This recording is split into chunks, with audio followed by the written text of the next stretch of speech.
Back at it again. It's Monday, August 5th, and we are here. This is Mike Daniel Jr. with no coaching voice, and I am E. Talley. We are the Talking Heads. And what's on the docket today, boss? Talk to me. What you got? I got a few things. What makes you credible? What makes us credible to have this show talking basketball? Let me see here. Like what gives us the Right? right? Yeah. Okay. the audacity? I'm gonna answer. So I have. Let me see. I started coaching basketball from 1990. That should be enough, huh? 1990. I don't know. 1990. What was you coaching? I was coaching basketball. I started off. Heard that part. I started off coaching like everyone else does. I started in the YMCA. Well, really, I started on the Army base. Okay. And I was in Okinawa, Japan. And that's where I really got my start. Like, I had some dudes. Did you play? Did you ever play any? Yes, I played some in the Army. Okay. Played a little bit in the Army. I wasn't the guy, though. I was no guy. Was you that fouling dude? No, I was on Saturday mornings. No, I was that dude that, I fell in love with shooting the basketball. So I'll be the dude that I be yelling at my kids about never cutting. He sits on that 3-point line. I'm the guy. Hey, you get the fast break. All I'm doing is going straight down on that wing, that left wing, and sitting and waiting. I'm waiting for you to pass me the ball, and then I'm mad at you. I'm mad at you because you didn't fucking pass me the ball because you wanted to take you 1-on-3 or some shit like that. I'm the guy like, hey bro, I'm doing my job. I sit in the corner and I played decent defense. I wasn't great. I wasn't good. Again, So, and then again, I fell in love with coaching. Like I really fell in love with coaching. Like, wow, I know this basketball stuff. With no children. No. On any of these teams, just dedicating your time and service. To youth ball players, right? Yeah. And then I had a stepson that I did coach. I coached him for 2 years, and then he left Japan. And when he left Japan, I still coached. As a matter of fact, I coached the Army men, the all-Army team on Okinawa, Japan. And then I did the flag football also. Okay. So I know since you've been in San Antonio, since I first met you over at Jefferson Middle School with Sharks. Yep. Cool, colorful uniforms. And then you had no tons on the team, right? Fort Bragg, I coached there. I also coached in Fort Hood. So again, you coached at Hood? Yeah. Man, I coached our team. That's an installation right there. And then in Germany, I tried to play. I thought I was good. I was the coach. I was the coach / player. I was that dude. You was like my guy TC. Yeah, I was a unit. I was a unit NCO. Okay. So I got us all together. And I was dude. Hey, listen. I got all the minutes.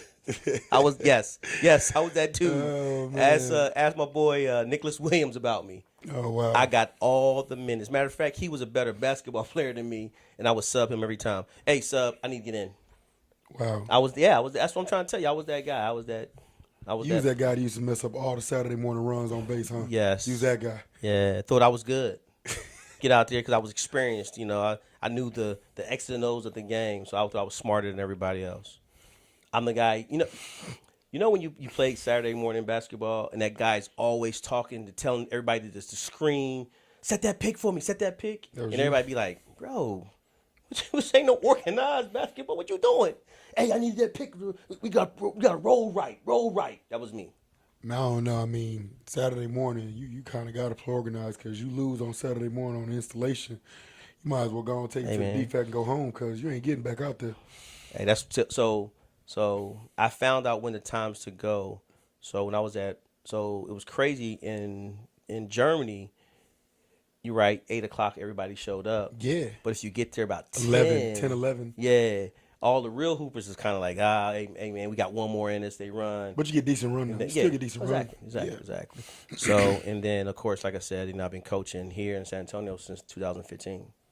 That's what's up. So I think I got a decent resume. I think I know just a little bit of basketball. Well, I mean, even if you don't, Skip Bayless has a national podcast, and he can't make. Well, he played. And he can't. Remember, Hey, man, he moving played. on. Hey, man, moving on. He Man, played in some high school. He played high school ball. Man, who didn't play high school ball? I did not. Fair I was a enough. knucklehead. I was the kid that I wish I had me in my life to save me. Out in Philly, huh? Yes, I was a knucklehead. I was You know, Uncle Phil to help you out, huh? no. I was looking for that. I was looking for someone to put me under the wing and say, "Hey, man, you wasting your talents." And then it took me almost going and getting in trouble to say, "Hey, man, you know what? I already knew I was going in the Army. I already figured that out." But I was like, "No, I got to go." So hey, I went to my recruiter ASAP. Said, "Hey, man, what's the next thing smoking?" And he was like, "February 18th, buddy. Sign me up." So, That's what's yeah, up. yeah, yeah. So that's why I do what I do. I do what I do because I wish I had more positive influence of males in the city that could have kind of saved me to do a little bit more. I dig that. You know what I'm saying? I dig that. And then my dad played ball. He was real good in the city. So just a little something, something. So I know a little bit about basketball, just a little bit. I don't know a lot. I don't think, right? I mean, Just to enough. talk about basketball, how much do you really need? To talk it, anyone can talk it, but to really, you got to put work in.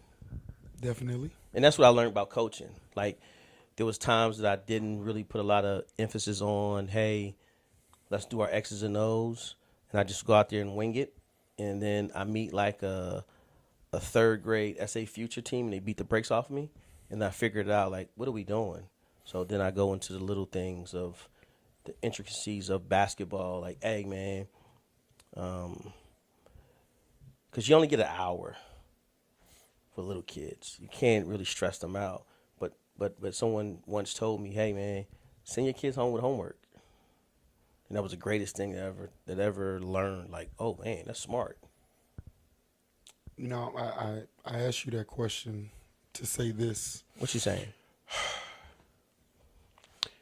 No matter how much basketball has been played, no matter how many games you have coached, as long as you're working to be better each and every practice, each and every game, as long as you're showing up for those young serves, right? I salute, because what people don't understand is how much goes in. They think, oh, you're just at practice. Oh, you're just at games. I don't think people really understand that some of us take this crap home, worrying about other people's children, other people's mental states, right? Physical health, well-beings. How can we get them better? Where did we go? You know what I'm saying? I don't think people really understand what goes into coaching, right? What goes into care and concern. What goes into being able to talk basketball. And don't get me wrong. There are some folks that I'm not going to say have no business on the sideline, but there's some folks who aren't as knowledgeable. But you want to know something? They're still taking time out of their day, out of their schedule, away from their family, whether they have a child on the team or not, to try to give back.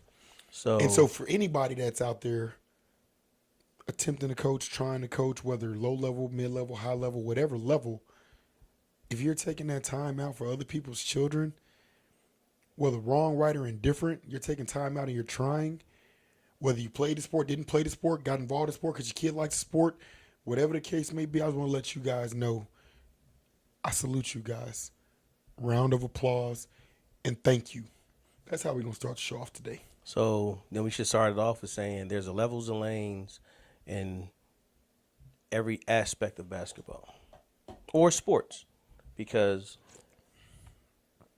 like you just said, it doesn't matter what level you're coaching at, there's a lane for you. There is. So if I just wish more people understood the lanes and the levels that we have for them to kind of allow them to coach. I'm not gonna say get out, not get out coach. You know what I mean? Right. because there's some real talented coaches that are coaching in YMCA that have no business in the YMCA. As far as they need to be moving up, is what I'm trying to say. It's like, hey man, why are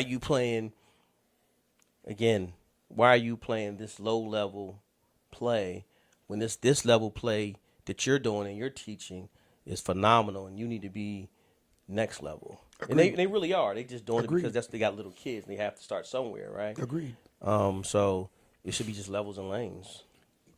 Phrase that pace. You know what I'm saying? Because you're absolutely right. You know, I commend everybody who does it. And you know, regardless if I like you or I don't like you, hey man, if you're doing this to get kids better and keep kids off the street, hey, I love it. And that's why I said I wish I found that outlet when I was younger. Yeah, yeah. You know what I mean? Because again, who knows? You know, I probably would have been in the NBA. You know what I'm saying? Hey, whoa, what you laughing for, dog? At that time, 5'9", you could still, you know, you still be in the league. Hey, I did it. Come on, man. I could have been a phenom somewhere in Philly. You never know, man. I could have been the next Stephon Marbury or something. You never know. You never know. Again, thank you to all that take time to step my on man the just shunned me sidelines. just now. Appreciate you guys. Okay, That's so what's good, man. What happened in your weekend, man? This weekend. What did we do this weekend? I think you chilled. You know what? I didn't do absolutely anything. I think you chilled. Probably played some Fortnite and chilled. Nope. I got a chance to hang out with the Ball Hard CEO, Sean Harden. I got a chance to hang out with him. Sean Hardiman on Sunday. Did you check out the Big Three? No. Was I supposed to? I don't know. Some huge coming to the city. I know that. You know what? That was big, but I'm kind of disappointed. They only had one day. Isn't it typically one day though? I don't know. No, I'm saying I don't know. Like, I don't know anything about the Big Three, which I do like it. I'm glad Ice Cube started it, and I think it's a great venue. I just like to see it more though. The thing it is huge. Their marketing dropped the ball. Facts. Okay. Their marketing. They did. Somebody dropped the ball. They dropped because I didn't hear about it enough. I know it's not the NBA, but I mean the Big Three is the Big Three. What's the name has a team? Yeah, it's a whole bunch of them do. Iceman. But that right there, because San Antonio is a basketball city. You know what I'm saying? Yeah, we have ABA here. We have NBA here. We have every level here. And the Big Three is something that I know. I wish I'd heard more about it and helped try to push it. You know what I'm saying? Like, I could have got teams out of the gym and over there to be able to watch support. Hell, I'd have had a gap in the day. I could have spaced my tournament out for it, but because I didn't get to go, and I would like to have seen that. I got sons. Like, just something to go check out. I had already on the docket me working with Sean. Cube. No, Sean. Listen, hey, I would even. I'm full of jokes today, just so you know. I would even ask for media credentials for that deal. All jokes aside, But again, I had already stuff on the docket already, so I couldn't really. Same. So I couldn't really mess with it. By the time I found out about it, I was like, damn, I can't stop these wheels. Facts. And that's why I really do wish, and that's what I want to try to do better going forward. When big things are coming to the city that everyone should be involved in, definitely. I want to make sure I push it, from this platform to say, hey, be part of the Big Three coming this Sunday from this time to this time. So I found out about it late. Right. But they actually had an event on Saturday. Okay. Over at the Gervin Center. To promote it. It was they called it the Young Three, where some of the Big Three players came out and was doing camp-like work. Man, I've got 15 teams. That's something like I could have pushed. You know what I'm saying? How do we do better with that? Like, I don't know, because I don't know who the hell is in charge. Well, no, my whole thing is guys are holding camps and things in the city. that the information does not get put out in time. And then it's like, oh, at the last minute, oh snap, I'm pushing to fill my camp. But it's like, hey man, let me know. Well, what I do, I'll promote it. What I do is I take, for the individuals that are, on my Facebook friends, right? When I see it, I'll take and I'll just make a mass post. Hey folks, I don't know what area of town you're in. Yeah. But you did that 2 years ago. I did it this year too. I didn't see it this year. But I'm not on Facebook as much as I was then. You're right. And that's the thing. I ask guys, hey, send me your flyer because Right. the thing is, I'm out here, northeast side San Antonio. I'm not trying to take no kid from the south side, man. Yeah. Let me know who's over there. There's plenty south sides, plenty west sides, plenty northwest sides. You know what I'm saying? Like, it's just like in our San Antonio groups. When I see a kid and I see SeaWorld, hey, you know what? I know the group's over there. When I see Southside, hey, I know the group's over there. You know what I'm saying? It's more than enough. It's more than enough. Hey, man, I'm just leave that one there. Hey, man, like I keep telling everybody, when I was talk to my man Forrest from the Shirts Cowboys, hey, man. That's my guy. He's a clown. He's Again, a character. You can only have, each top team can only have 10 kids, man. He's a character. So we a city of 1 million. So there's enough kids here.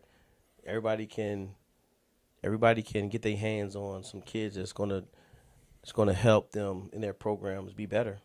And then find your lane. Find your lane and your level.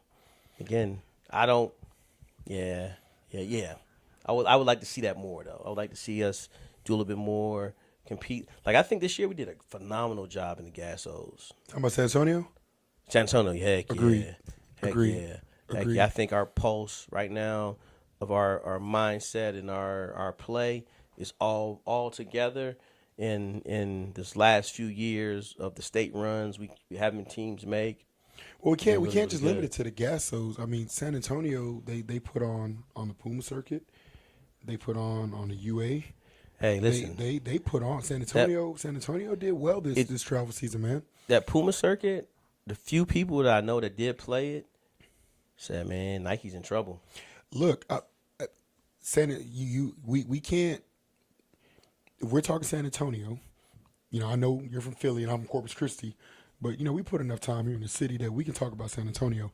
San Antonio put on outside the Gasso. Well, technically, yes, I am from Philly, but I am a San Antonian because I got my first driver's license from San Antonio. I thought you were about to say speeding ticket.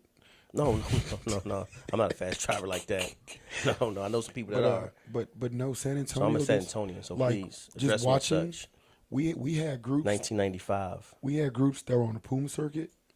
We had groups that was on the UA circuit. Mm-hmm. San Antonio put on this travel season. No, but no. We had kids. Puma. We had a young man on EYBL alone doing work. Puma alone really made some noise. Agreed. Like it's I love opening up and seeing, like we talk about, levels and lanes, right? Yeah. And when I'm seeing multiple groups going out and getting their shines on at the GSCs, at the Orlando AAU Nationals, at the Puma circuits, at the UA, man, it's a beautiful thing seeing Amari Guerra had a phenomenal EYBL season with Houston Hoops. If I got the team wrong, I'm sorry, Chuck, but phenomenal season EYBL. San Antonio had a hell of a travel season, bro. Yeah, heck yeah. They had a hell of a travel season. And again, salute, man, because they represented, man. They went out there and competed and performed. We got to get better. Great. It was great. Now, this we got to get better at. Okay, let's talk. At the high school. Because we're closing up this AAU stuff because we're getting ready. What do we got to get better for, Bo? Tell me. When we play our high school teams that go play in the TABC, we got to do better. We got to understand when we play with our high school team, we got to bring that same energy we brought from our AAU teams. So who's that on? It's on the players. It's individual players. It's not on the coaches. It's not on who they're playing. Is it stressed? Is it stressed of how important this CABC is? Yeah, because everybody knows it's a now in the live period. It's one of the live period dates now. That was a live period event that allowed high school coaches to coach. Yeah. where college coaches are literally all over the place. So then my question is, as a ball player, young ball player, at what point do you understand what it is you're performing in? Middle school. Again, it's your first tryout to high school. Yeah. So if you're not understanding that and you're not putting yourself in position to play next level. So this is what someone told me. Okay. Every level that you play at, you should be preparing yourself for the next level. It's just like when I was in the Army. And my NCOs used to tell me, I'm preparing for first sergeant. no. Don't prepare for your next rank. Prepare for 2 ranks above. What I was getting at, that's why I said prepare for your first sergeant. You know what I'm saying?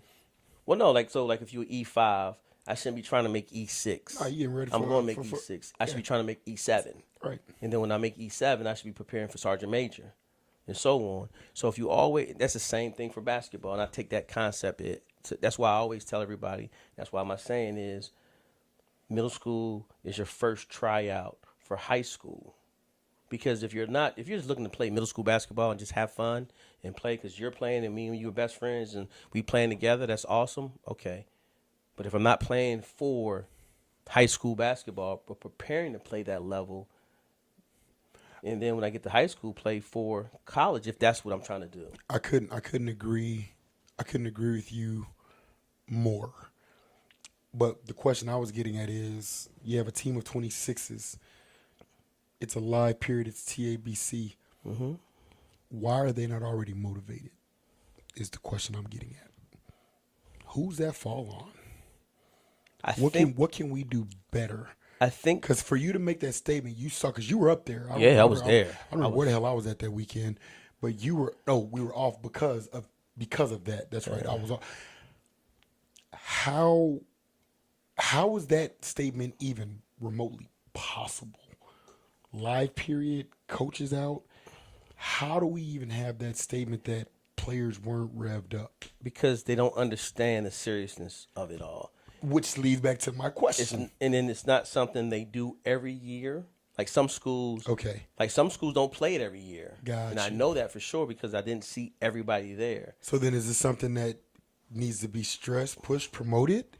Definitely has to guys be. need to be there, especially if it Definitely falls on has a to live be. period. Definitely has to be. Because So- like you got the heavy hitters, you always got like Judson's always there. They were there the year before last. They were Yep. there last year. Cole's always there. So you have certain Vets. schools that's always there, but again, and their players are playing up to it. Yeah. But then you have some schools like I heard, and I don't ever throw names. I don't want to ever disrespect anybody, but I heard a parent was telling me that they were there, and the coach said, "Well, we're going to experiment with a few things."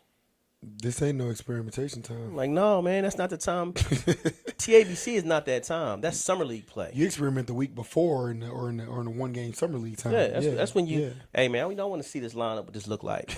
But I'm not going to TABC playing and then having it to where as though, hey, we gonna try this out. No. I can't try this out now. I can't just roll the ball out and say, hey, these 5 just go, huh? No chemistry, no nothing. That's why I say summer league is so important, or fall league. Though I know it's a lot of basketball and a lot of people complain about that, Yeah. but it is needed. Man, it's so crazy you speak on that because my high school boys are not taking time off because this is going into their junior year, And so we took and I split the team that just won in Vegas because we got things that got to be worked on, and it's so funny you just mentioned that this basketball thing, it's a trip because there's no menu. There's a few blueprints. There's a few blueprints, few recipes for success, but you can't control as a coach when your main guy goes down. Like, we lost Hagen. Hagen's down for a little bit. Right. He scared the hell out of all of us last week, man, And But real quick, y'all learned that when your point guard went down. Right. And that's the beauty of Next man up. Next man up. That's the beauty of this basketball thing and that's what you remember one time we had a conversation a couple years back, and you asked me what makes a good coach, and I said being able to adjust. Right. Right. Because you can have a hell of a scouting report, have a hell of a game plan. Right. What you ain't prepared for is what referees might show up to that court, right? What mindset your 15, 16-year-olds are in, who might go down. So Hagen Hurst, 6'6", center, as selfless of a basketball player as they come, he goes down. Right. Damn, 26 blacks, whole dynamic just changed. Right. So when you build systems, when you build the culture of playing efficient basketball, right? We lost some hype, but the system, the machine's still there. Correct. And, that's one of the things that in my short coaching career that I've learned. If you put the system there, a couple things might be different, but the idea, the concept is still there. Right. And it'll work. But high school basketball this year, it's going to be exciting. I'm looking forward to Tim Littlefield's fall league. I think it gets more exciting because, like I told you this. Before y'all, let me fill y'all in real quick before I say this. Oh, boy. 2 years ago. Oh, boy. When he started doing what he's doing, I told him, I said, hey, man. He told me his exact words was, E, all I want to do is, like you, and I said the same thing too, is do middle school, and I just want to stay there in middle school. I don't ever want to move up. I said, yes, you are. But that's not what I told you. That is what you told me. Quote me right. That's what you told me. You said all I want to do. No. Again, because you're big on back to basics. Yes. You're big on that. Yes. And that's all you kept saying. You was like, Bo, hey, look, I want to. You said only group. Hold on. You're talking about before I took over Andre Hagen. Yes, correct. Okay. Correct. Yeah, yes. Exactly. That's what I said 2 years ago. Yes. Now that was 2 years ago, Bo. No, that was not 3 yet. Bro, we're in 2024. You had him this year. Who had him last year? Okay. I did. And then who had him the year before? I did. Thank you. And the year before is, listen, please. All right. Okay. I took them over at the end of their 7th grade year. Yes, you did. Which was the end of 2021. Right. And again, it was 3 years ago. So no. So before that, 7th grade, they were in middle school. You don't remember, do you? They were in middle school when you took over. But I'm talking about when you were like, hey, man, all I want to do, I don't want to move up with them when it goes to the high school stuff because. No, you're lying. Excuse me, you're not lying. You're getting it wrong. Okay, I'm getting it wrong, maybe. You're getting it wrong. You told me that. Okay, we're gonna quote. What okay. I said was, I want no part of that high school world, but I gotta figure this crap out because this is my first graduating class, and I promised them I'd go with them all the way through. All right, okay. That's you might have said that. I did say I wanted no part of that. I wanted no part of you. that brutal world you speak of. Thank you. Because thank you. I did say that. Thank you. Okay. All right. And now look at you. I still don't. Just so you know, I still off camera. I hate it off here. Camera. No, not off camera. I hate it here. He off camera. He loves it. You know why he loves it? Because deep down inside, he's just like all coaches that I do know. We're all control freaks. And that's all I'm going to say. I'm going to leave it there with that. And I'm sure there's going to be some people rebutting that. But at the end of the day, we all love control of what we do. And all we want to do is control our world. And there's nothing wrong with that. There's nothing wrong with that. Because at the same time, at the end of the day, we're all trying to make our young men that's around us and young ladies around us better.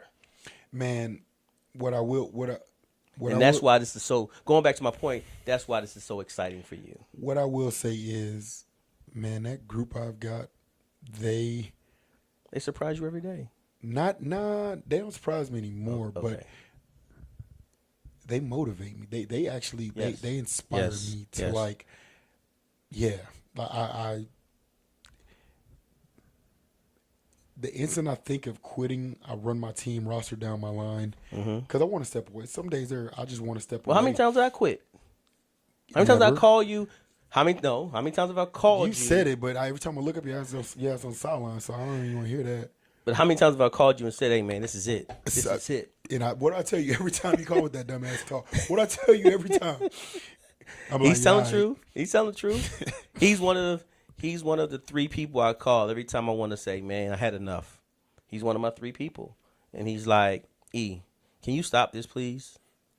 Can you really stop this? Am I lying? No, not at all. Not at all. No. So I'm hearing you. I'm happy though. I'm happy to see that you get energized when you mention these guys. Man, it's crazy. People think that we are doing so much for them. Man, I'll be the first one to tell you, they do so much for me. Yeah. You know how many times, these last probably 6 months have been probably the worst 6 months I've ever endured through life, right? Mm-hmm. And nobody would ever know unless you're within my circle, right? Mm-hmm. Yep. Because when I get to go to that gym, they get to take me away from it and out of it, and that's probably why you hear me speak so pat, because they truly, like I said, they inspire me, man. And yeah, That's good. yeah. That's, again, we all find our purpose. And, when I retired, I had to find something. And, me getting the opportunity to coach my nephew and being around and working with my guy, Chance Scott, and a few others helped me evolve to where we at today. So, no, this is definitely therapeutic to some and others. Man, I'm excited. Yes, you are. Yes, you are. Me in India. Man, we had an after action review. Yeah. About, the last fiscal year. And boy, this follow through, we got something brewing. I am excited. You know what? I think not just follow through. I think a lot of programs, like I'm watching, I pulled up just your EMS league. I'm seeing the little teams that you have. I'm seeing you got some 80 elite guys. I'm seeing little futures and all. I'm like, damn, okay, everybody's going back to the well. And to me, that's why I say I believe our state of basketball is in the right place for San Antonio. Austin too. I think we're finally tired of being the poster child of, hey, yes, you have 1 million people in your city, but we have something. We have nothing. Excuse me. And I think it's finally starting to show through all the people really trying to really go back to the grassroots of it all. And I'm talking elementary. And rear them right and bring them up and have them go to start in little leagues first and then play quality tournaments and then go from there and really get their feet wet and travel a little bit and get ready for the Gassos. The dilemmas and the issues with that is, I call it instant lemonade. Everybody wants instant lemonade, instant gratification. What parents, coaches, and parents, I'm going to say parents again, Mm-hmm. Parents take a loss on that scoreboard and they take that L as if the child's not growing and or developing, right? And so you have one bad tournament where you lose by 20, 25 plus. Oh, this program ain't no good. I want to go somewhere else. Right. And so you still see that now? Dude, oh man, it's because I really haven't had to deal with that in the last 3 years. Young coaches call me and and this is info that was provided to me. You've heard me make Boo Man, Cody, yourself, Tom, Lupe, Ray. I've had when I was starting to follow through, there were things that were given to me. Mm-hmm. First thing, have a expectation conversation with your parents. Okay. Because so that scoreboard ain't always going to be favorable. But so what is the expectation we should kind of throw out there real quick and then kind of just let parents know, like, hey, if you're going to play any kind of travel ball or do this, what's expected? Well, what's expected, there are going to be good days and there's going to be bad days. Okay. What's expected, that there are going to be days that you're the better team. There's going to be days that the team is better than you. What's expected is that 10-year-old, we'll say 10 years old, that 10 to 15-year-old is going to go through something and they're going to have an off day that they shouldn't have had. trusting the journey, trusting the process. And when I say trust that journey, trust that process, you hear this statement a lot: trust the process, trust process. But I'm that guy. Well, what's the process? So when new young coaches call me, hey man, I'm looking to get started. You know what? What is it you're trying to do? Right. Well, what level you trying to get to? Right. Well, we want to do. Da-da-da-da-da. I said, hey, before you start doing this, you got to do this. Right. Because I'm going to hit you with something that you don't like my statements. You have to scoot before you can crawl. You have to crawl before you can walk. You got to walk before you can run. You got to run before you can sprint. There are levels and lanes to this. You know, I get new coaches that want to run to Houston and run to Dallas right away. But you just went 0-3 in the last 3 tournaments. Right. Why are you going to Houston and Dallas? That's true. Because you know what? I get it sounds cool. I was one of those guys. I was one of those guys. We were winning. We were winning a lot in the city. I don't know if you heard me. I said no, but again, I'm the guy who knows how to make certain tournaments very favorable for myself. Got you. So I wasn't playing. I'm not running for nobody, but I was making sure we were playing in this tournament, that tournament. We was playing at the Alamo. We was playing there. We was playing at the Sportsplex. Yeah. And at that time, it's not what it is today in the competition on the weekends. Yeah, because Tom had his clientele. You see what I'm saying? Tom had his so clientele. We were winning a lot there, and I'm thinking, oh man, we cleaning up. We cleaning up. I wasn't playing in at that time it was Excel. I wasn't playing Excel tournaments. That was the time that they actually used to. Yeah, they had fire. Yeah, they had some heat. So to me, I understand exactly what you're saying. And so parents have to understand it ain't gonna happen overnight. It ain't gonna happen in 30 days or 60 days. It takes time. But what I will suggest for coaches, I said you have to. It's all about the approach and the framing. Meaning, you play a team in this tournament. You're gonna play another tournament. Have your data. Hey, we lost by 26 on April 20th, but on June 15th, we lost by 11. That scoreboard shows L, but data says we're 15 points better than we were 2 months ago. Those are progress measures. And so my girl India, my right hand, she's big on data, evaluations, being able to show results. I have a kid in my program, Larry Foreman Jr., right? Coach Bell's going to enjoy this young man. This kid, 18 months ago, if you knew LJ 18 months ago, there's no way in hell you would think this is LJ right now. There's no way. Yeah. No way. And she's like, man, this is we got to, because that's a selling piece of the work that we're putting in at the Sportsplex with follow through. Right. If you show up, if you get dedicated, if you commit, and you trust the process and the journey. Right.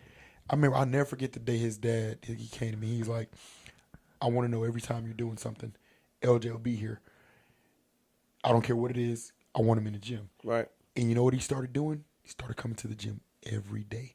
His team practiced on these 2 days. He was in the gym the other 2 days. And slowly. And then one day, he got the call. I forgot what happened. We went down, a player lost a player. I don't damn remember. And Mr. Foreman, LJ busy? He'll be there. And it's a true story what I'm telling you. I'm getting goosebumps just thinking about this young kid's journey. And he moved up from the B team, right? And minutes were scarce. Showing up to practice. Minutes were scarce. Well, then the team restructured. Now he became the main backup big man. Right? Because my big stayed. But he's still in the gym. He's evolving his game now, right? Then we lost our main big. Right. LJ, next man up. Lord Jesus, help us all. Okay. And, it's like the post I put up this weekend about pulling internally. We had some openings.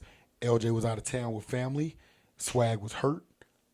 Hey, Noah, Noah happens to be a teammate of LJ's. Kid that's in the program, but had him playing up with his best friend, didn't realize he went to school with LJ. Right. Shit, Noah's in damn 7th grade. Ms. Dubnik, it's no business weekend.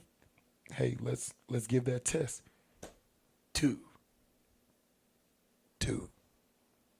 All I'm gonna say, 2. Yeah.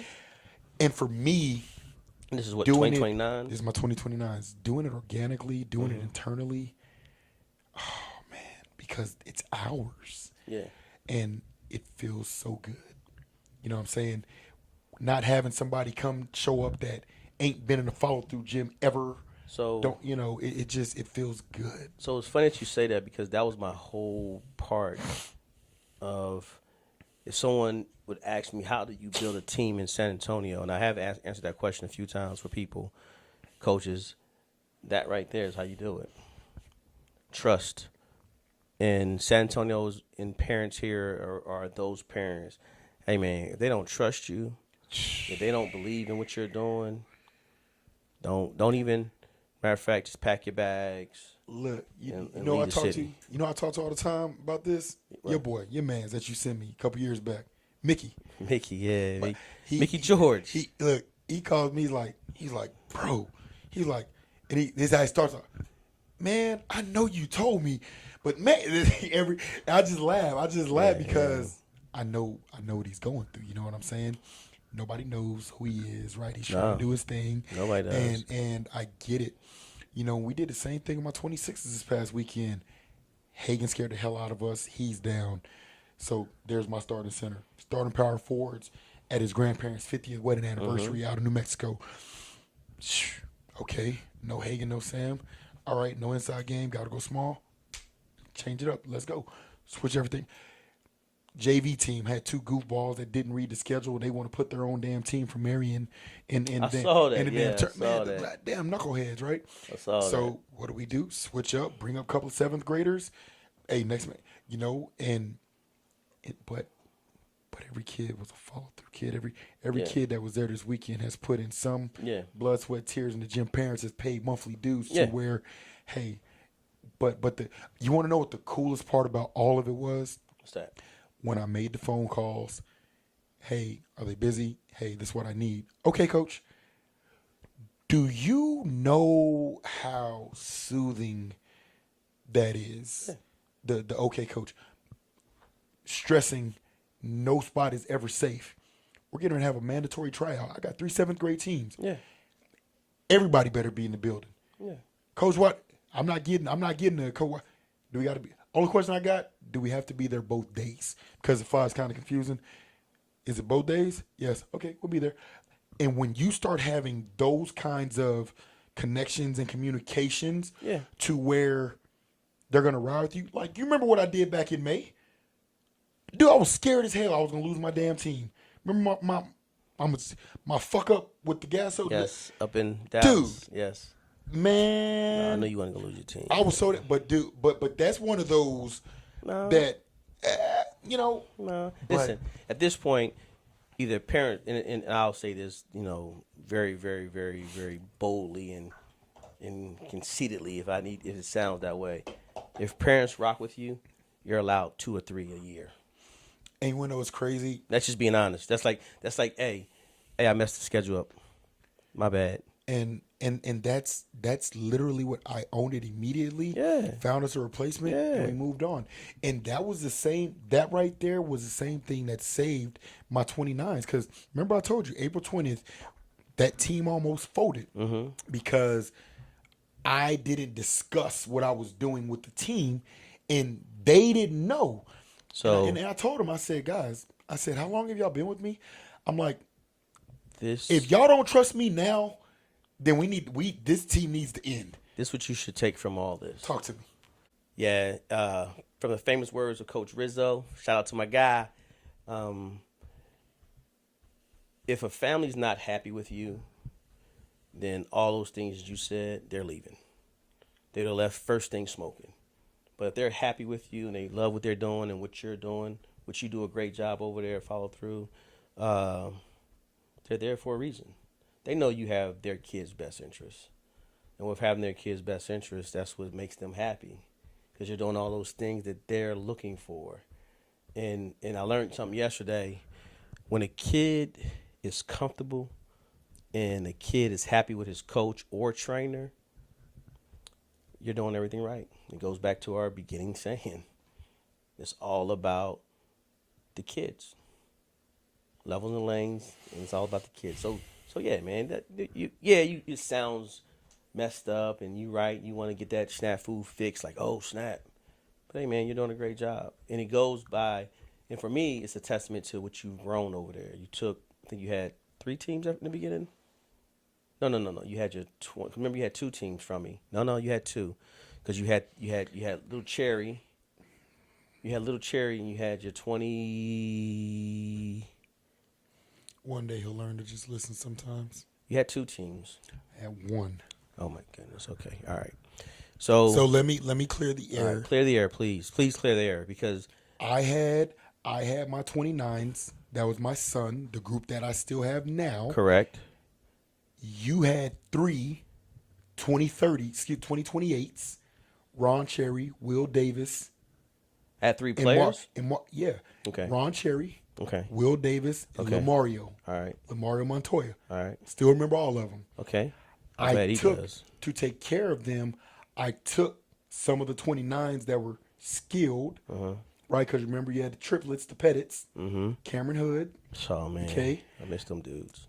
I took them and made that second team so Ron and them could play their grade level, because she can't have them play down. Correct. So I took some of the 29s and moved them up. All right. That's where you're thinking 2 teams.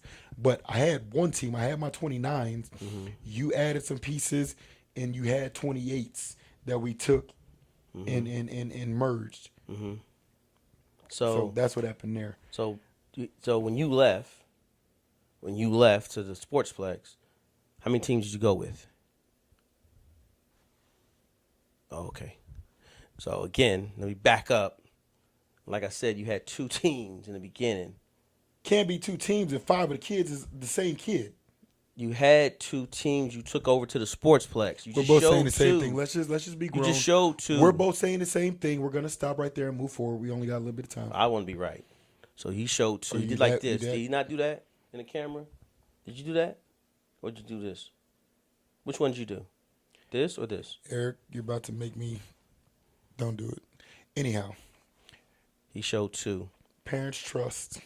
So again. Parents trust in the process. And I give my parents credit, because April 20th was a scary day for follow through, to where I stayed away from the gym for a whole week because of that situation on April 20th. And parents met, and it was great, because you know something else that families do? What's that? Fight. Okay. Argue. Yeah. Quarrel. Yeah. Bicker, have beef, have spats. Yeah. Right? Have disputes. And to have hashed out, like April 20th, and it's funny, I know April 20th means something in another world, but for my follow-through world with my 29s, that day is so significant and pivotal, because the way so on this day, we lost to DBA. Sean Dockery doing, great things over there. We lost to DBA by 2 points. 27 turnovers and 14 missed free throws that day. I was pissed. Then we turned around, and because I was pissed, I was doing something. We'd already lost, and we were good. We were already set for the finale. So whether we won or lost, it didn't matter, right? And we ended up losing the corporate mom mentality. Just a rough, bad day for the 29s. Took a week off, came back, revisited, hashed out, worked out. And here, August 5th, 2024, just 4 months later, that group just got second in Vegas, still rocking and rolling, still growing and developing. And it made them stronger, because the boys bonded. Parents bought into, again, that journey and that process that we talk about. Hey, you know what? This is happening because of this. We need to do this. Guys are at practice. Got a 9-man roster, and they're 7 to 9 in our gym every time. And believe it or not, all of those little intricate details matter. especially when you're talking about you want to play here. Right. You can't talk about wanting to play here with this work ethic, with this commitment level. Right. It can't happen. And so, I just say this to say to all coaches, parents, have the conversation. What do we want out of this? What measures are we going to take in order to get there? When you don't have those conversations, there's too much misunderstanding room to happen here. Mm-hmm. You have to be aligned. Right. You have to be on the same page. Right. So to all coaches getting started, give y'all the nuggets that were given to me. Something that Coach Cantu gave to you. Have communication, conversations with your parents and your players. Facts. Because we as adults think they know what we're talking about. And I'm talking about talking to the players. We be talking Russian, they be hearing Japanese. Facts. No, exactly. I true. found this out. I had a meeting with the players. And They just want to say yes, coach. And they had no damn clue on some. Had no clue. They just want to say yes. That part. Yeah. Just like it was funny. We had the camp yesterday, or a little clinic, and guys were talking, and a lot of the guys were, they part of the ball hard training sessions, and so Sean would say something, and he would say, "Hey, remember I say this?" We say, "No." He says, "What's my saying?" He look at one of the kids and be like, "Coach, you have too many. I don't know." So a lot of kids just hear us talk. Right. They don't really Gotta get comprehension. Right. Like, Right. You tell them something, then turn around and do this. Ask them why. Right. Because once 12 and 13-year-olds start understanding the why, oh man, it gets good after that, ET. I'm from the generation where you don't ask a lot of questions, you just do. So I had to adjust to that, and now Hold on, what word you just say? you have to adjust to that. That Well, adjust, yeah, you got to be. I want to be a better coach, right? that adjust word again. Yeah. Well, again, I want to be better. So if you really know me, you know how competitive I really am. Unfortunately, I do. Yeah, I've so, seen it. yeah, read it, like, yeah. I don't. I'm. Yeah. Anyway, so Almost got him. so you gotta make the kids ask, why am I doing this? Like, again, another kudos to another great coach told me this. When they're younger, and it's going to hurt some parents' feelings, but when they're younger, everyone can't score the basketball. No, they can't. They just can't. You can't have, if little Johnny's a great rebounder, and little Johnny's like, that's what he does. Well, I'm going to say little Eric, excuse me. Little Eric's a great rebounder.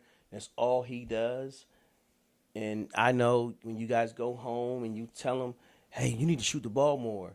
But if that's not his role on that team, it's going to come. It's going to come with time and confidence. Because that's what we're trying to build. We're trying to build kids up. I can't build you up if you don't understand or know. You know something else that's key? What's that? When you have a negative criticism, make sure you find some way to have a positive involved in it as well. Right. I'll give you an example. I have a kid on my team. Man, the kid's been with me since 2015. Love this kid. Love the family. Mm-hmm. Makai Garcia, Chris Ross's nephew. I Okay. don't know if you're familiar with the name Chris Ross. John Jay, half-court state champion. Way back when, 99, 2001? I don't remember what year. Okay. But anyway, his nephew, Mac, drives me crazy. Absolutely crazy. Mm-hmm. But I love that kid because there are things that he does on a basketball court that you cannot teach. Okay. I.e., I just took a real dumbass shot. But in the breath of taking that dumbass shot, they got the rebound, and the pass that they just threw for the outlet, he just went and picked it off. Right. Like without even no hesitation, right? Shit you just can't teach. Fearless, heart, just courageous. And me and his mom were watching him with the JV division yesterday, and I've been telling her the last 2 years, when his IQ and skill level catches up Yes. to all the heart and relentless, Yes. the city has hell to pay. Exactly. And so I say that because me and Makai, we butt heads during games Right. a lot. Right. I mean, she now gets a kick out of it. She calls it the Mac and Coach funnies. But what I mean about the negative to positive, he may take a shot that I definitely damn sure don't want. But something in the realm of, and this is something I had to learn, Mac, you want to take that shot, work on it in practice. I'll pull him to the side. No. Hey, Mac, you want to know something? Yeah. I see you working on your game, but how many of those did you practice this past week? So I'm glad you're saying that, because you know how many times, like when I'm coaching summer league, right? Okay. And I get a chance to coach. This is when I was with Cole, and again, I watched those guys. I knew a lot of them. I knew their game, and they were always like a kid that don't take threes, but he'll take a three and they'll say, "Good shot." I say, "No, it's not. Don't you say that." You know how many times They say, hold on. They say, "Well, why, coach?" I say, "Because you know he's not a 3-point shooter. So why are we rewarding him by you telling? Think about it. You're telling him good shot. When it goes back to what you just said, you've never seen him make those at practice." So with Makai, it's a little different with Makai. He makes some of those damn shots. And so mine with Makai is, I don't care that it went in. So no. That's when you give him the challenge. So I had a challenge for my guys. I say, okay, I want you to take 10 of them. Whatever you pick your 10 spots on the floor. If you shoot and make 4, you gotta make 4 because no one's guarding you. You gotta make 4 of them. If you make 4 of these shots, I'll give you a yellow light. And so what I do with mine, and this is after having a conversation with the players, right? Yeah. Because what we don't realize about our children, we can have 99 positive statements of encouragement, and this for parents too. Right. We have one where we might go off. Yeah. They're only gonna remember that one. Of course. So you have to make sure that if we have that one, make sure there's positive that's that's encompassing that, And so with a player like Mama Kai, right? He's working on his 3-ball now. He does put in the work. He does get shots up. He's in the process of growing, getting it up. You know what I'm saying? And so he may have where he'll miss. I give him 2 at a max, 3 misses in a row. Okay, time to do something different. Don't take another one. Yeah. Not hindering you, but Mac, you can get to the rim whenever you want. Right. And what does he do the next 2-3 plays? Get to the rim. He's getting to the rim. He's finishing the layup, making a phenomenal kick out. See how easy that is? Yeah. And then, of course, like I told you, this is my guy, but he drives me batshit crazy. After he has those 2-3 phenomenal plays, we're going to go right back at the first opportunity, go shoot a 3. He's going to look right at me. You know, when a kid, he did something, going to look right at me. Don't let shit go in. Yeah. Oh, man. But got him. I oh, God bless. But I say this to say there's no manual and we ain't perfect. But as long as you're working to be better, right, parents will ride with you, especially when you're doing right by their child. Of course. And so, coaches, I salute. Yeah, always. Look, man, let's switch gears real quick. One of the things I want to talk about, the Olympics. Why did you do that? Just waiting to hear what you got to talk about. Just want to talk about the Olympics a little bit. Want to give a shout out to USA. We're the gold. We were tied with. I think that was yesterday before I went to bed. I looked. We had 19 gold medals. China has 19, but we have over 70 medals total. Yeah. I think 76 to be exact. And I think the closest was like 20. Yeah, it was 20. So, what you thinking of the Olympics right now? Summer Olympics. I'm gonna get the negative out the way first. Oh, is there a negative? There is. Oh, damn. 19. Rules changes nights before where it's hindering and if. Yeah, did you see that? Yeah. There are some things that just. Yeah. Well, again, it happens. It's not supposed to. This is once every 4 years. This ain't supposed. Them damn rules could have been written 2 years ago after the World Games. You've had plenty of time. How are you at this form, at this stage in the game, making rules changes nights before finals events? Yeah. I'm sorry, no. Yeah. No. Again, there's too much of a committee that kind of stuff should be maybe happening. they couldn't get. I don't know. No. I don't know. I'm not going to give them a out or, hey man, I just gotta say I don't know. I'm just enjoying it though. I'm enjoying us winning. Like I said, I want to get the bad out the way. Of course. Conversations, communication, Okay.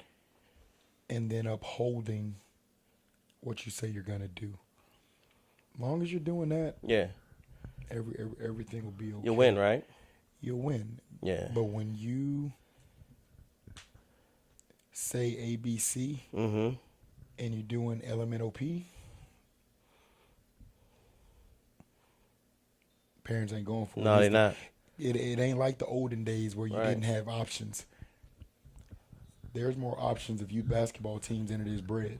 Hey, listen, I'm telling you, it's so many. It is so many. So many right now. And it's scary. But hey, man, let's kind of switch gears. What? Yeah, let's caveat that in the next segue, Okay. which is why you have to be different. Okay. And there are a million tournament directors and league directors, and these club teams want to run tournaments and they want to do this. Mm-hmm. And so my focus now, because what I don't want to do, I don't want to water down basketball in San Antonio, Mm-hmm. changing the narrative Okay. of competition levels, of structure, right? When you keep it small, tournament small, Mm-hmm. it allows you to have higher quality of officials. When the bigger you go, the lower the quality because it's not many, right? Facts. So people got to understand, the bigger the tournament, the lower the quality of officiating is going to happen. Well, because it's hard to find. It's hard to find all those good refs. Because you have to spread them out now. Yeah. But when you have small event, you can have them all. You can have them all. There's enough. And so fall series is here, ET. And I Okay. can't tell you how excited I am. Well, hold that thought. Because Okay. we got time for that. Okay, they're good. That's on the docket. That's on the docket. They're Too, by good. the way. That's They're on the good. docket.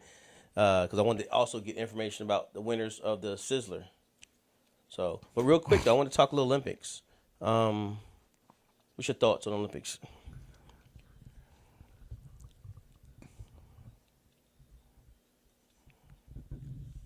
Top athletes Yes, of the world the best.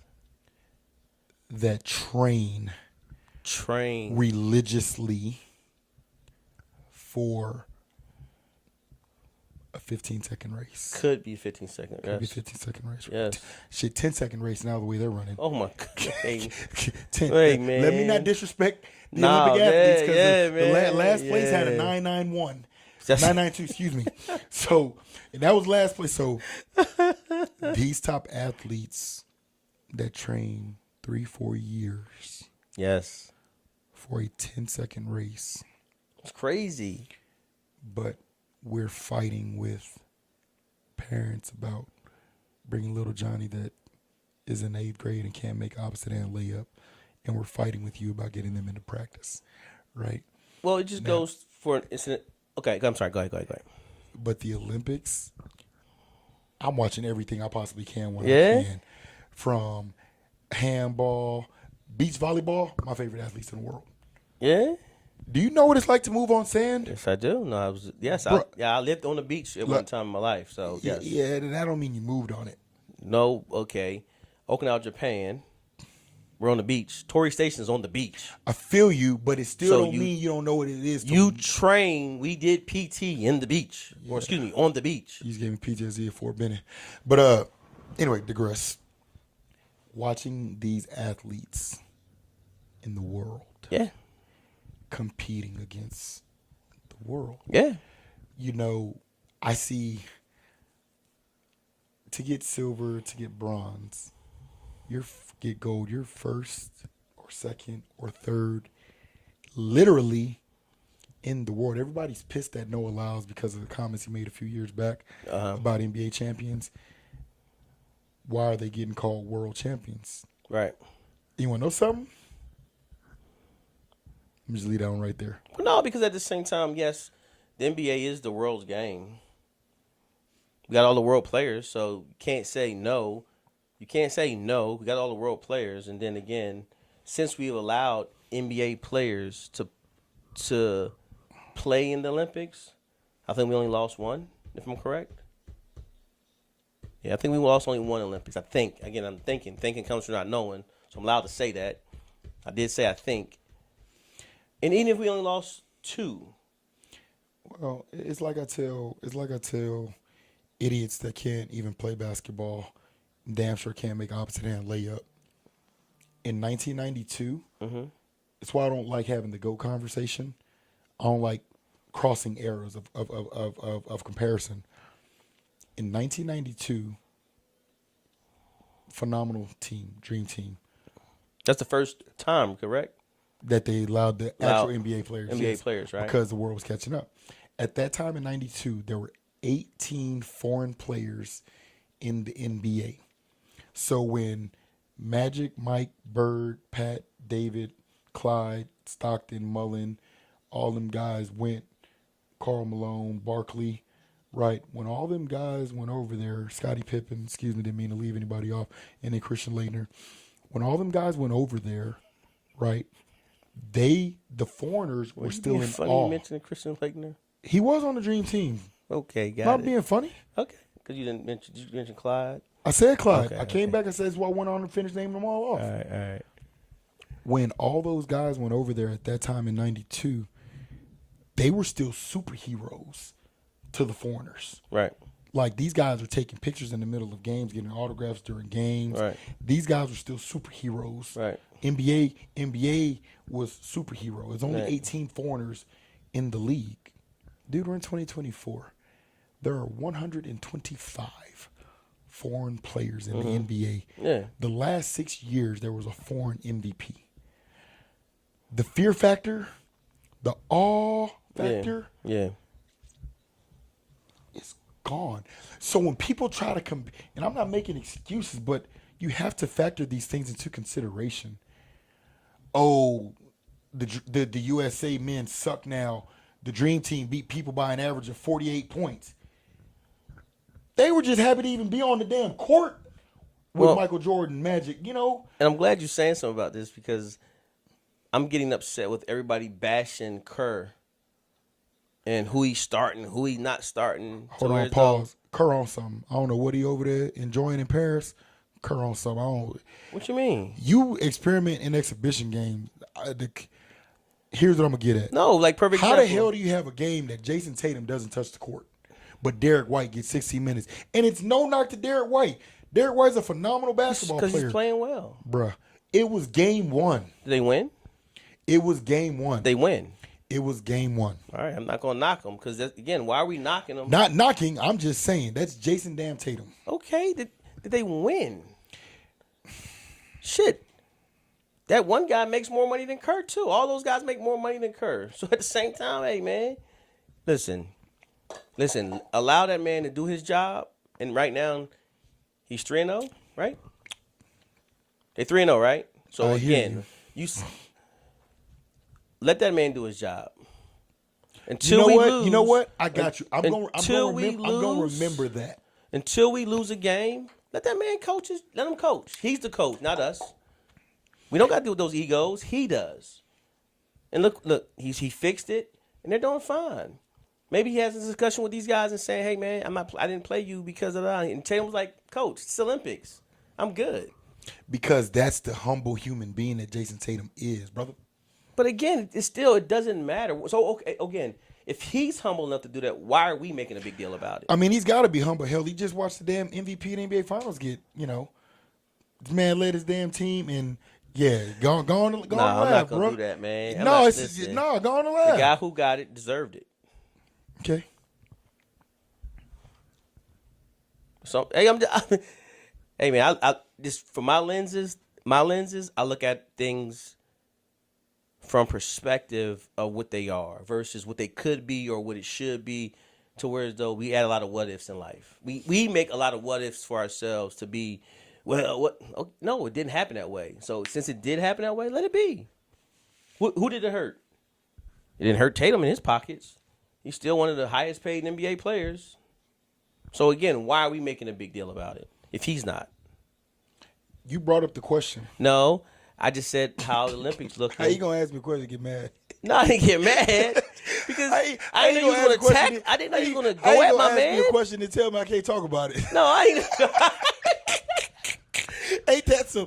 Hey, look, man. no, I didn't. Well, I didn't know you were gonna go at my man Kerr like that.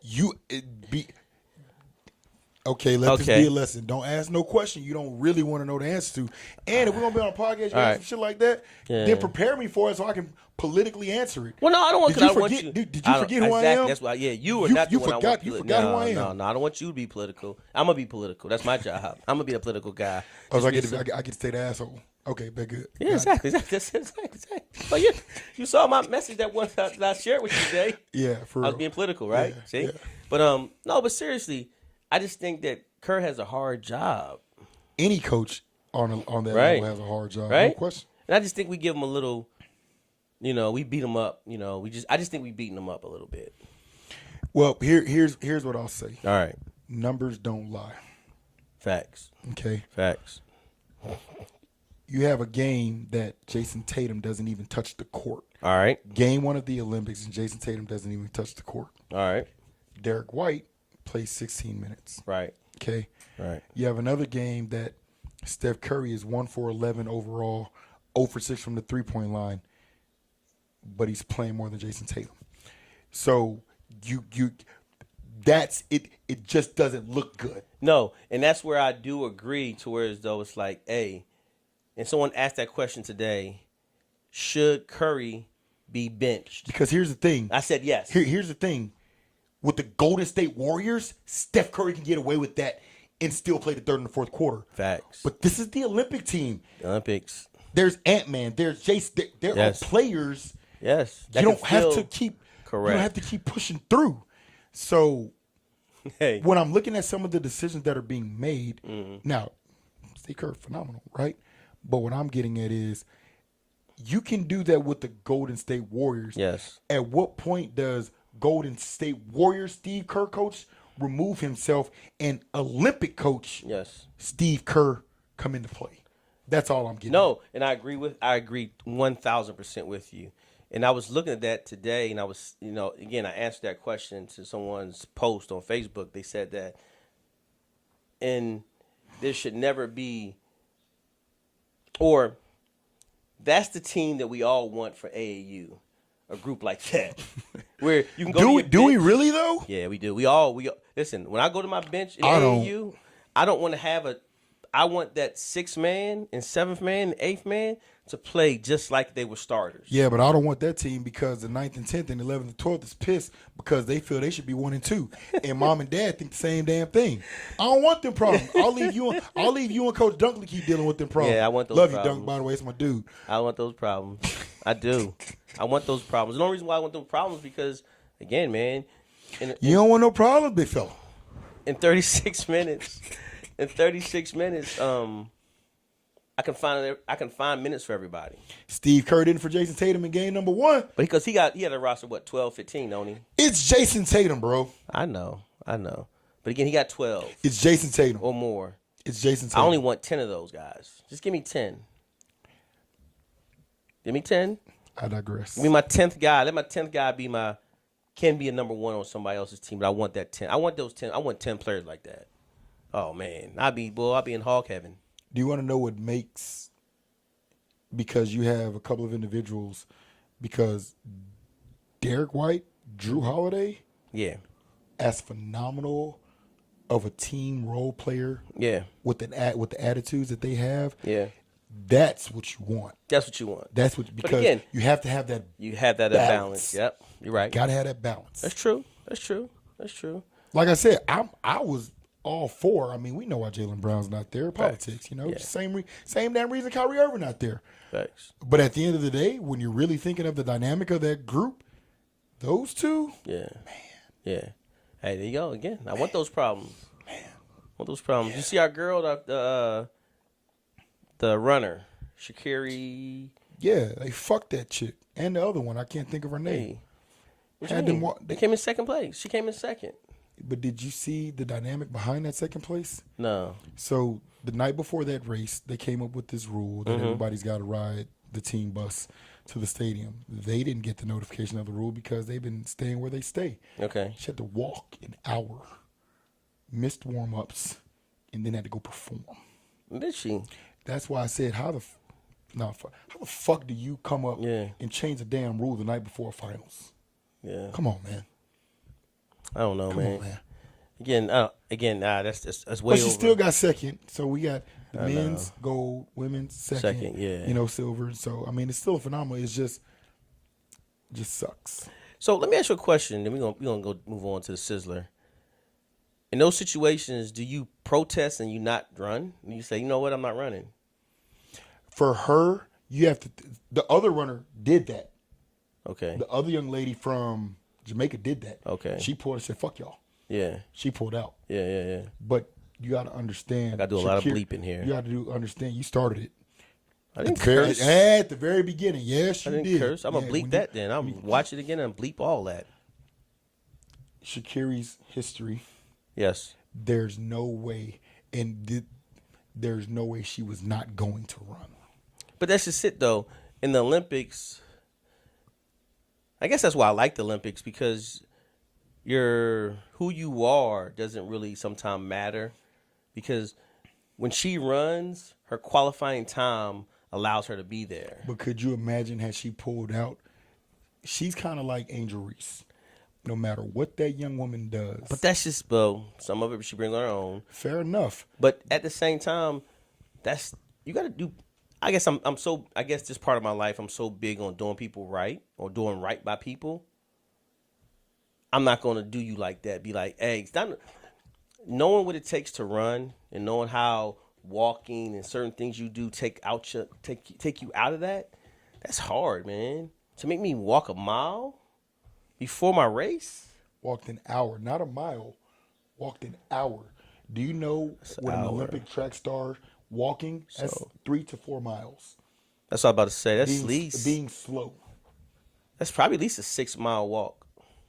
Depending on how fast she's moving. Exactly. You know what I'm saying? And so it just, things like that, then watching people that don't do their homework, that whole boxing situation, I saw all the bashings. But you know what I didn't see? I didn't see them same idiots come back and fix it. And fix it. Yeah, I haven't seen them fix it yet either. Yeah, that's kind of. Things like that. Yeah. Things like that upset me. Yeah. But as far as the competition levels, I don't understand the 3-on-3. I haven't been able to figure out who the hell are the people that are playing. Like college kids. From what I know, college kids. From what I know. It's been good to see. It is. I think it's been good. It's been good competition. Now, did they start the flag yet? Have you watched ping pong? Oh yeah. Listen, come on, man. The dudes from China ain't no damn joke, bro. Listen, they'll beat us in ping pong every time. Now we got some good ping pong players, but hey, man, just go ahead and get them. It's like us running. Just get them the gold. Just give them the gold, dog. Just here you go, hand it over. Listen, real quick, I'm gonna end on this note. I was watching the run. The qualifier. They were qualifying to, the final, I think it's 8 guys, right? Yeah. And this guy had to be from, I think it was China, man. I think he was from China. And he was running. And he was breaking the, he was like the 7th or 6th guy. And, they break the tape. And if you go back and you watch, when the guys were qualifying, this dude is so far behind and breaking the tape, but he's still going like this. He's still stretching forward like he's breaking the tape. You're a jerk. No, I'm not. I'm like, what the heck are you doing, dog? Jerk. Like, hey, listen, kudos to him because he's you a lot run the faster race than me. You run the race all the way through, ET. Listen, you didn't run track. You didn't run track ever, did you? No, I did. You're taught to run the race all the way through. He did not even get to the tape. The guy was in front of him breaking tape, and he's back here. I gotta educate my guy. He's going like this. Why are you doing this when everybody's up there doing that? I'm gonna make it make sense for you. All right. Have you ever watched a baseball game? Well, yes, I have. Yes. Okay. Right. Have you ever watched a person strike out? Not strike out, ground out, fly out, whatever the case may be. Mm-hmm. They're out. What do? They still run the first base. Run through first base. Yeah. Same thing. No, you're missing it. No, he's missing it. All right, you're running. Stop. You're Just ahead stop. of me. You're not gonna win this one. Stop. You're I let, two I lengths. let you win one Hold earlier. on, hold on, hold Stop. on. You're 2 lengths ahead of me. You're two. Like you're purposely ahead of me, and you break the. You go through you go through arms way back. As you're doing that, the Chinese guy was like doing it too, way back where he was at. Is what I'm saying. You want to be part of the group, man? Matter of fact, I promise you, No, you're not. Yes, I'm going to. I'm gonna find that, and as we're talking about this right now, I'm gonna make sure I show it. Fortnite gonna take you over. You gonna forget about Nah, this shit later on. I can't, man. I'm back off vacation already. I only got a week off too, by the way. Anyway, man. hey, let's This- talk about the summer. this Let's guy. talk about some winners, man. Some winners. Here we go. Some winners from the city. What you got? Who won this weekend? Saturday we had 8 teams that competed. And this is going off the top of my head, so I'm got to get this right. 6th grade FOA came in the house. took Okay, care of FOA. business. 7th grade Little Town Shooters. Okay, never heard of those They won. guys. There was two 7th grade divisions. Little Town Shooters. You know what? Let me Yeah, go ahead. Let me just do this right. Yeah, do it the right way. Let me do this right. But yeah, man, I thought that Olympic stuff was it's good stuff, man. It's good to see us guys competing at the high level, and just to kind of go back a little bit too. All right. Okay, here we go. Little Town Shooters won one of the Shout 7th grade out. divisions. SA Impact won the other 7th grade division. Then up in 8th grade, we had 2 8th grade divisions. Drive Nation Austin won one of them. And then my follow through 2029 7th grade team won the other 8th grade division. We had 3 varsity boys divisions on Saturday. Oh, 3 of wow, them. okay. Because I like to do things where I like the round robin play. I like where everybody's Yeah. playing everybody because I love 2-way ties, 3-way ties Okay. in a pool where you got to go to points, Right. And figure it out because every game matters. Every game matters. Yes, it does. In the varsity boys green, SCX Sonics out of Bernie won. Oh, okay, Bernie's And representing. Varsity boys white, SCX Tigers down from Corpus came up and won. Okay. And then the varsity boys black, my 2026 group took it down. Okay. Then on Sunday, we had seven more divisions. 2nd, 3rd grade boys, SA Premier took it down. 6th grade boys, SA Premier took it down again. Dang. 8th, 9th grade boys, Texas Hustlers took it down. JV boys, the 26 blue team, our B team, took it down. 4th, 5th girls, player first, PFB, they took it down. And man, I'm gonna tell you what, that damn group that they got, you might as well put 3 SSB on them. You might as well put 3 SSB on them right now. He had a group. He had a girl this year. I think graduated. One of the top girls in the city. Players Talking first. about Navarre? Yeah, Ariana from Clark. Yeah. Signed a Yes. Yeah. Yes. They got a host. I just don't know the name. I only know her because I was at a lot of Okay. those games. Okay.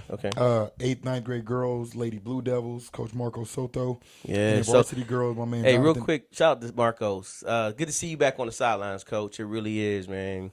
And good to see you bring back the Blue Devils too. That's huge right there, man. And he's a coach who understands platform matters, because he was always the Blue Devils. Took a break, got with hard work. Now he's back at his roots, and I love that, man. Keep doing what you do, Coach.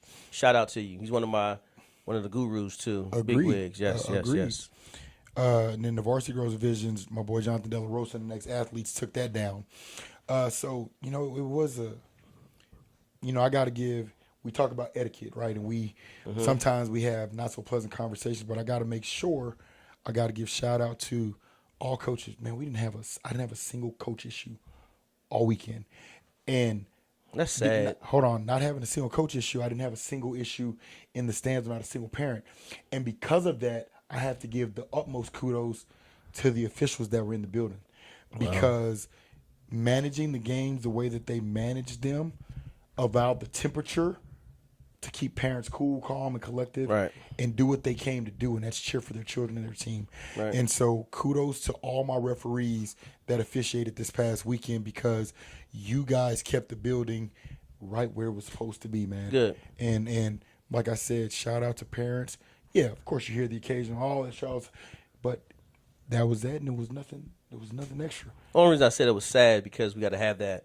I want to move to a place to where as though not move to a place, but I want to get in a space that we cannot ever bring up negativity about the parents or the players, or again, we can have disagreements. And like I told one coach, I was coaching against him, and I said, hey, man, I shook his hand before we started. I said, just let you know, we're coaching against each other. So I expect you to try to beat me. And please expect me to beat you. But what you don't lose is the gamesmanship that we're trying. It's gamesmanship. So let's have that. Let's not take what I'm doing as a disrespect to you. But he looked at me, he said, oh, damn. I never had nobody ever say that to me. You want to know? You know, it's funny. I had a situation in one of my games. True story. It was actually a championship game. We were playing against San Angelo Outlaws in the eighth grade championship.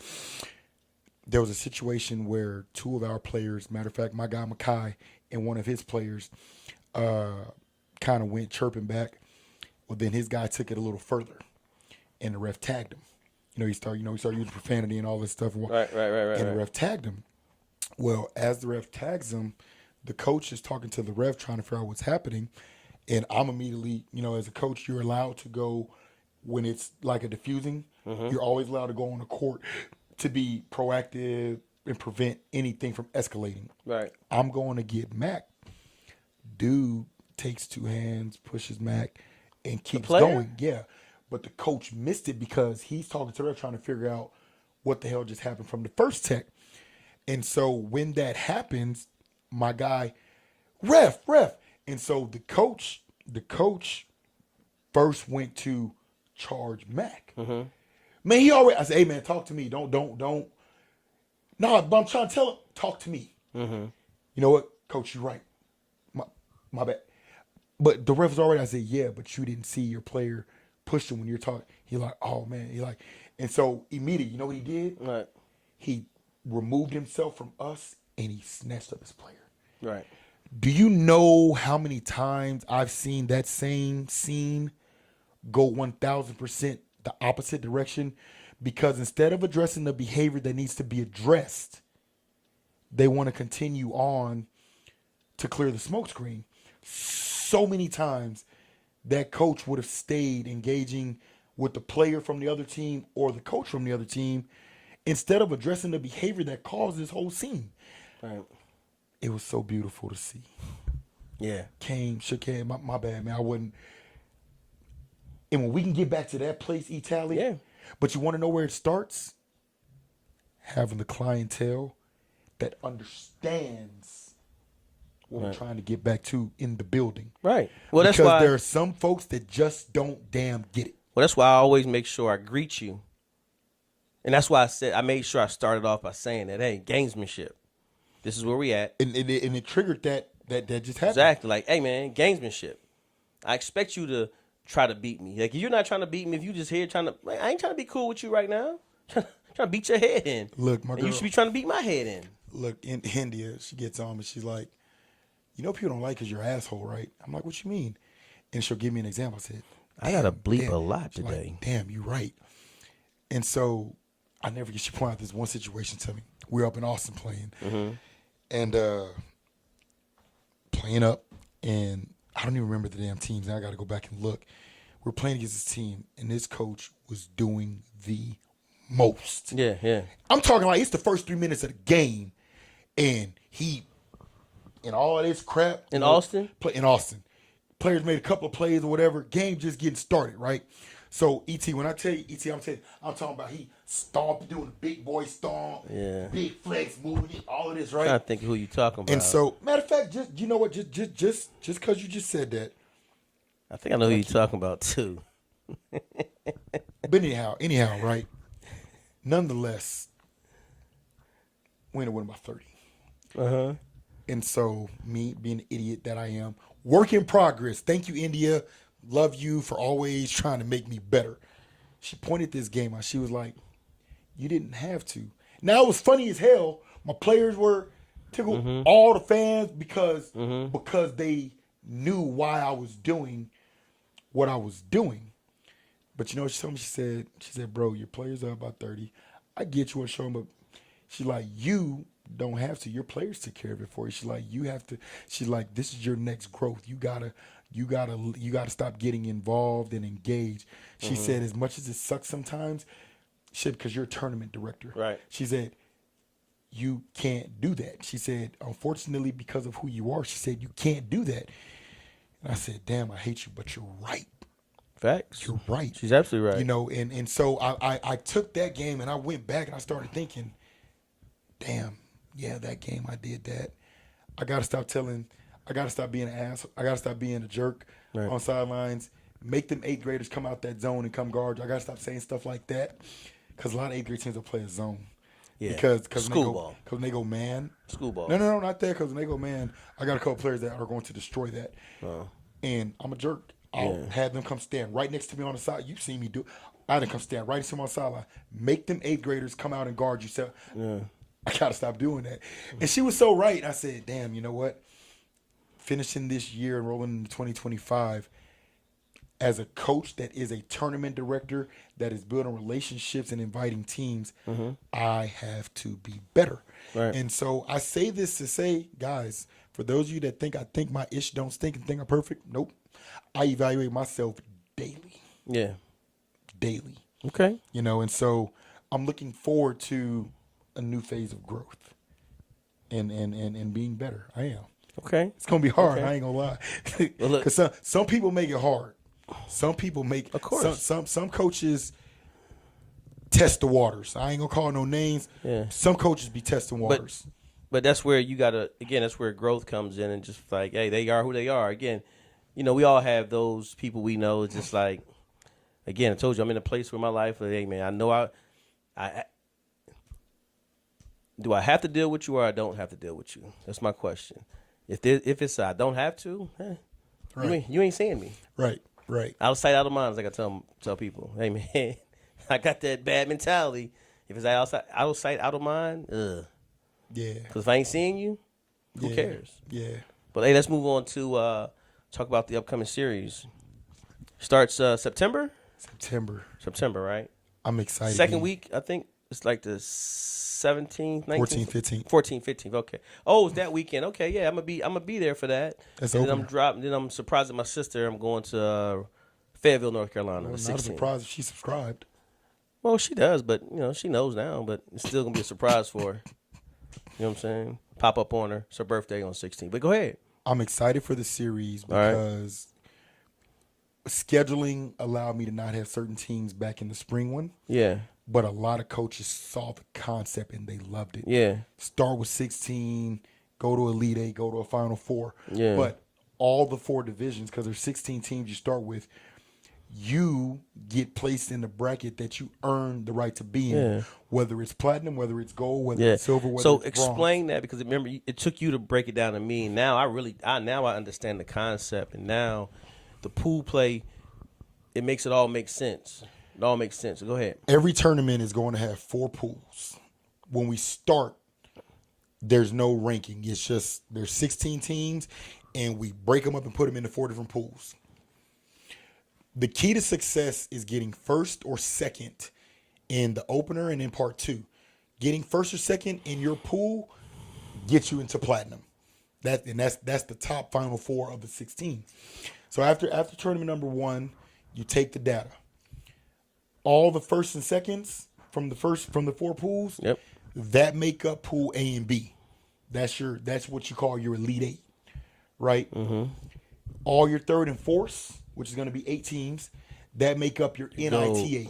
Or gold. Or your NIT 8. NIT, I got okay? it. You got your NCAA 8, you got your Elite 8, NCAA, you got your NIT 8. Yep. Right? They earned the right. Their performance got them there. Yeah. So same thing. Now we got part 2. Pools A and B, that got 4 number 1s and 4 number 2s going at each other's necks. Pool C and D got 4 third places, 4 fourth places going at each other's necks. Mm-hmm. After tournament number 2 is done, now we're taking first and second from A, the Elite 8, first and second from B, the other Elite 8 pool. Yeah. Those are your top 4 teams. That makes up platinum. That's your Final Four. Right. Now you got third and fourth from A and B, your Elite 8. That's your gold. Your second 4. Right. Now, to the NIT 8 side, you take your first and second from C and D. Silver. There's your silver. Your third and fourth from the NIT. There's your bronze. But at the end of the day, although that bronze is not what you would consider or call the top Final Four, that bronze is still going to be competitive because those Of are all course. the teams that are grouped based off their performance Levels and lanes. levels and lanes. So everybody can't be a. But it's not about the levels. It's about the fact of 9 games of rigor, vigor, and competition. Okay. 3 in part 1, 3 in part 2, 3 in part 3. Well, I still think it's level and lanes because, like, again, that's why I like competing in events like that because I might think I'm a high level team, and then at the end of the day, hey man, all the best, I'm a bronze team. And again, it's nothing wrong with that because I still walk away with hardware to say, hey, we won. Well, it ain't even about the walking away with the hardware. It's about the, let's say you get 13th. Mm-hmm. Who's 1 through 12? We need to get in the lab. Yeah.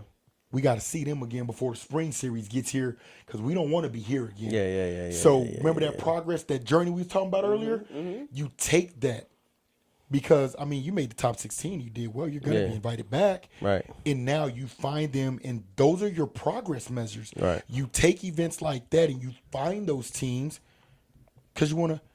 It's no different. Remember, you told me I was stupid when I went and found rhythm. Dude, why you? Remember, you're like, Oh yeah, you were chasing trying to play him. Hell yeah. Yeah. That's I didn't call you stupid though. I definitely didn't say that. You said something. You're like, I said you crazy. Crazy, yeah. That's a top 26 team. Yeah, I want to see where we stand. It is, yeah. We're getting ready to go into travel ball season. We might need to they might have told we need to rethink this. You know what I'm saying? Yeah. And so that's what I love about the series because teams get to see, and now you can put bullseyes. Right. Now when the spring comes around, progress measures. Right. It's a journey. Remember that we start off the show, and we talked about the journey, the process. You take that lesson. Thought we was here. Okay, we here. Now, what do we need to do to get ready when March comes around, where we don't come out the opener, third or fourth in our pool, and we get over here to the NIT? What can we do to get first or second and be on NCAA Elite Eight side? Right. Something to shoot for. Yeah. I'm no GSC, right? I'm no MSI. I'm none of that. But what I can do is provide a tournament series where you get your 3 games in one day. Yeah. Right? Teams can travel up and go back home the same day. Right. Parents don't got to incur hotel fees. Right? Parents don't got to pay the second day gate fee. Yeah. You pay your one day, you see your 3 games. And the beauty of it, by doing the 14 pools, you play, you sit, you play, you sit, you play, you're done. Yeah. 5-hour window, you're done. Yeah. And so that's the beauty of this. Okay. Yeah. Competition. That's right it. here in the city, where a lot of our teams that will leave the city to go get this type of burn, I'm trying to bring it to you. So what teams do you have already signed up, or you got anybody?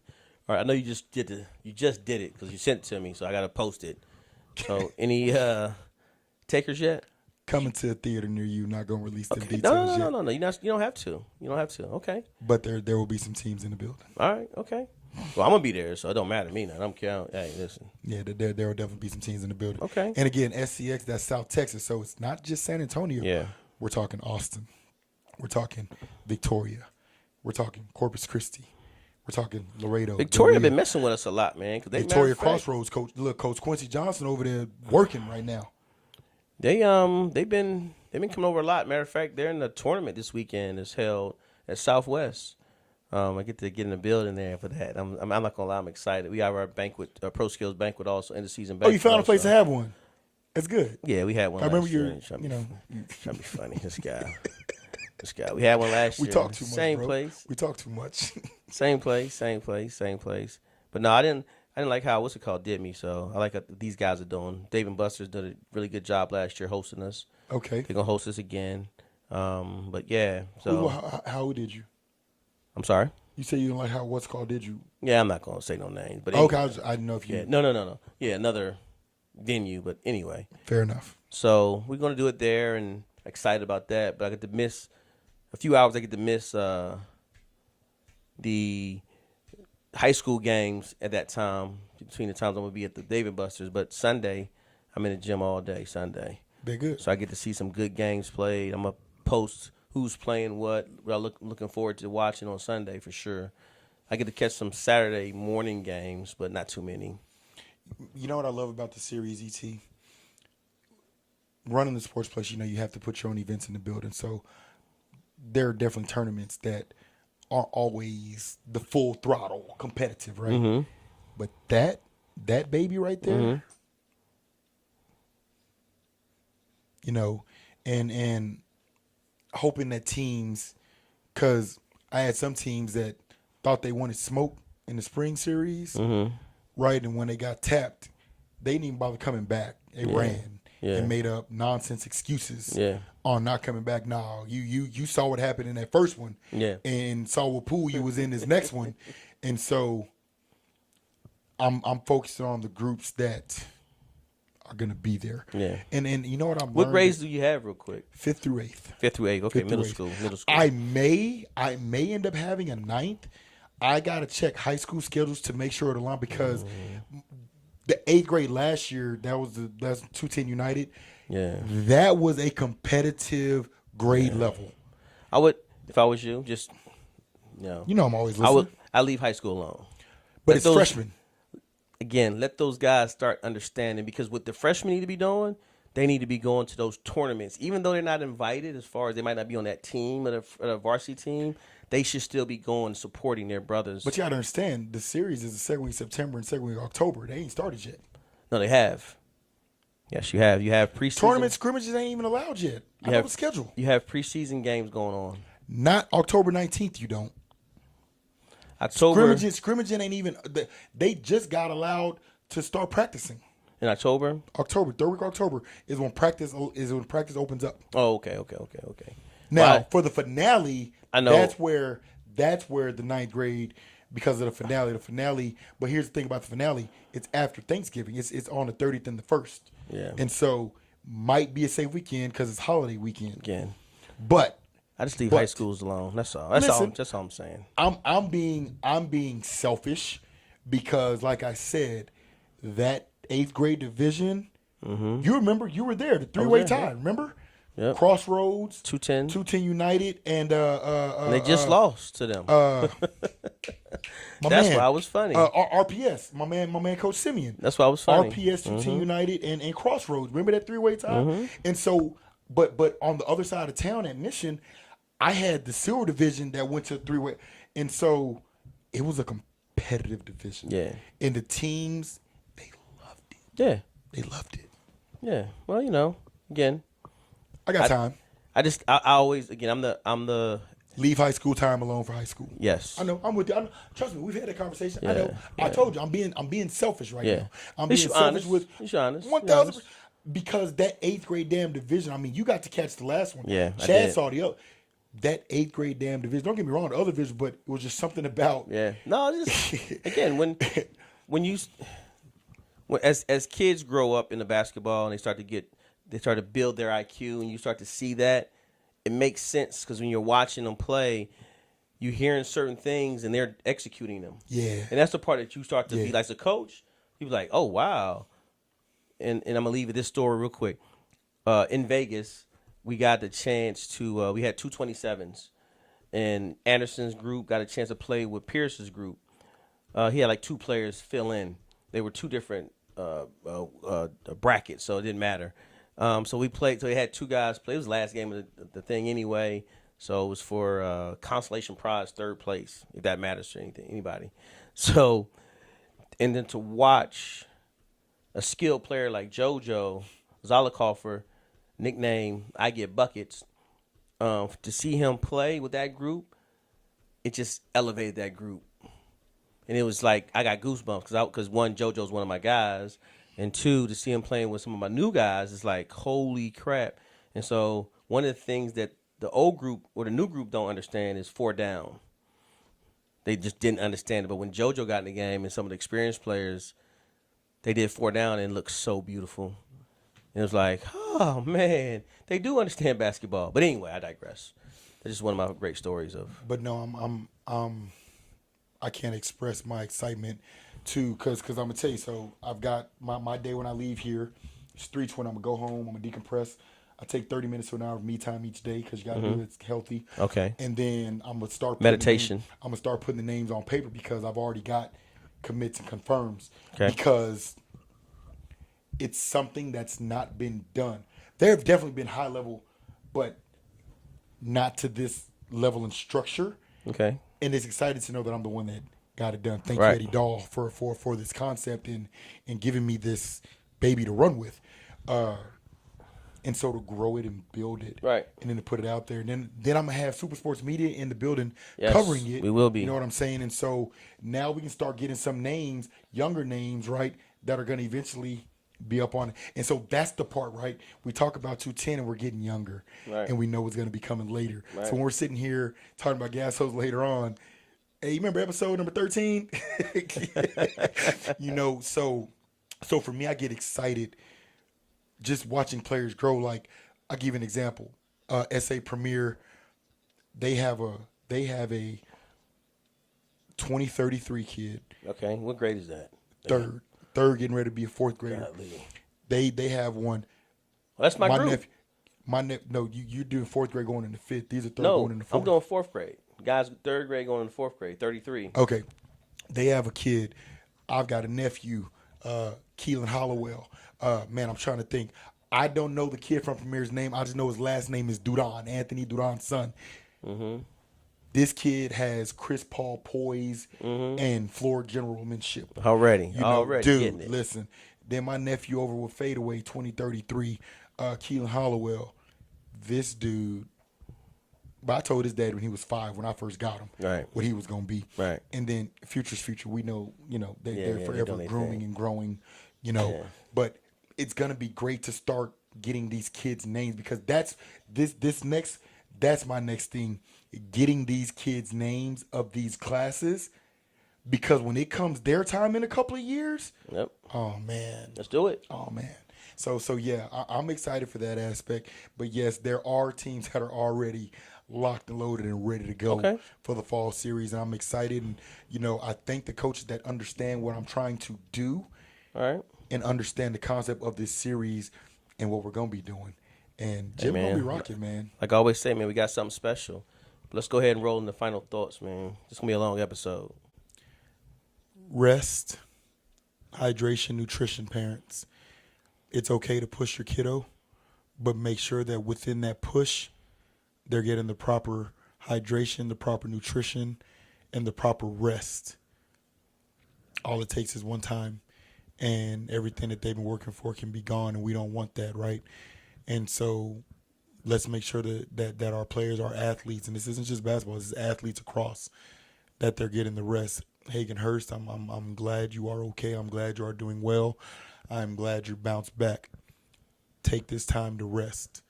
Let your mind rest. Let your body rest. That way you can come back hungrier, more humble, and better than ever. That's all I got. Looking forward to seeing all these youngsters these next few months, because this is lab time now. This is lab time. This is growth and development time. So salute to all, and thank you to all that continue to support Alamo City All-Star Sportsplex events. 2 words. Student athlete. Thank you for watching. See you next week.